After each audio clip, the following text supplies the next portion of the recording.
तो मैं चलते हुए यज्ञ कार्य में बीच में मुझे कुछ बोलना व्यवधान भी हो सकता है, लेकिन जब यज्ञ आचार्यों की आज्ञा हुई कि मुझे कुछ वाग्मयी सेवा आप लोगों की करनी चाहिए, तो क्या बोलूं, ये विचार करते समय सबसे पहले मुझे हमारे परम श्रद्धेय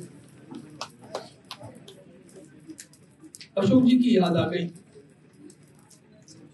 यहाँ पर खड़ा राम मंदिर और यहाँ पर बैठे हुए सारे वैदिक, ये केवल अशोक जी के तप का प्रभाव है।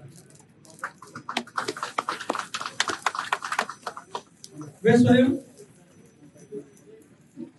अपने जीवन की बाजी लगा करके भारत माता की सेवा में लगे रहे और भारत माता की सेवा के अंग के रूप में ही सनातन धर्म के ये दोनों पहलू, श्री राम मंदिर खड़ा होना चाहिए और वेदों का भी वृक्ष पुष्पित पल्लवित अधिकाधिक सघन होता जाना चाहिए।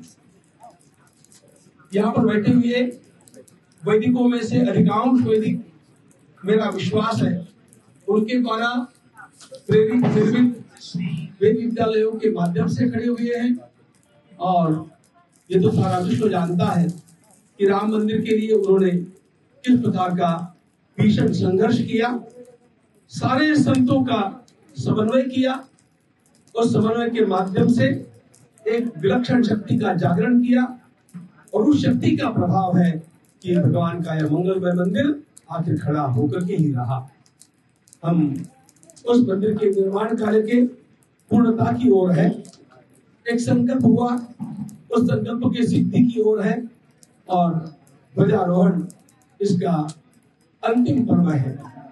ऐसे समय में जिन जिन लोगों को यहाँ पर पधारने का सौभाग्य मिला और अपनी प्रज्ञा का, अपनी सेवा का, अपने पुरुषार्थ का यहाँ पर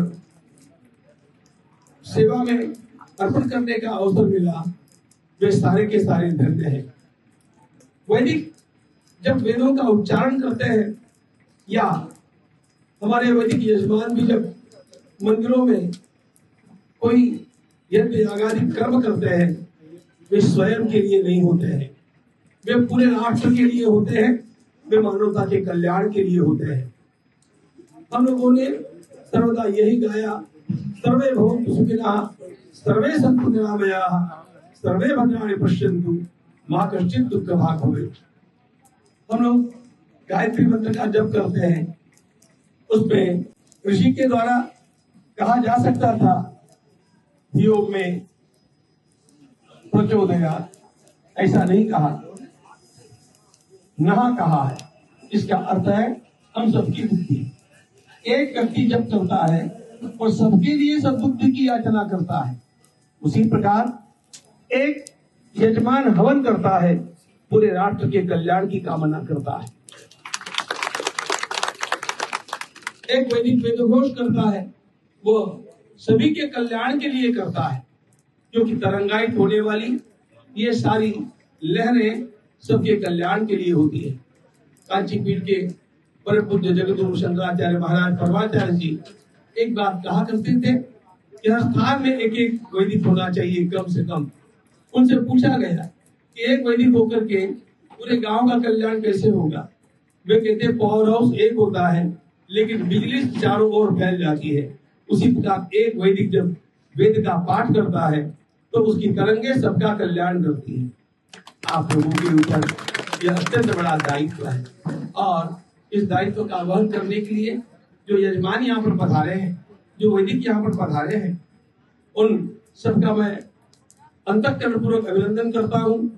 हम सब लोग याद करते हैं ऐसे सारे पावन प्रसंगों में उन कार सेवकों को जिनके बलिदान के ऊपर, जिनके हौदात्म्य के ऊपर यह सारा खड़ा हुआ है कार्य।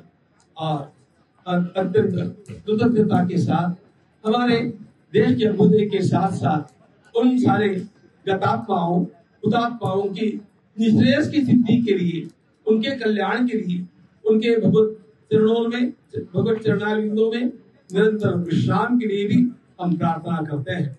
आइए हम सब लोग मिलकर के इस राष्ट्र का उत्कर्ष करने के लिए कटिबद्ध रहे। वैसे भी हमारे यहाँ पर ये कहा ही गया है, वयम राष्ट्रे जागृता पुरोहिता। इस राष्ट्र में हम पुरोहित जागृत हैं। इस विश्व का कल्याण करने के लिए हमारा राष्ट्र समर्थ होना चाहिए। उस राष्ट्र को समर्थ होने के लिए सनातन धर्म को परिपुष्ट होना चाहिए, और सनातन धर्म को परिपुष्ट होने के लिए भगवान श्री राम की कथा और वेदों का घोष सर्वत्र निराजित होना चाहिए। और आप लोग चल रहे हैं, आप सभी का धन्यवाद।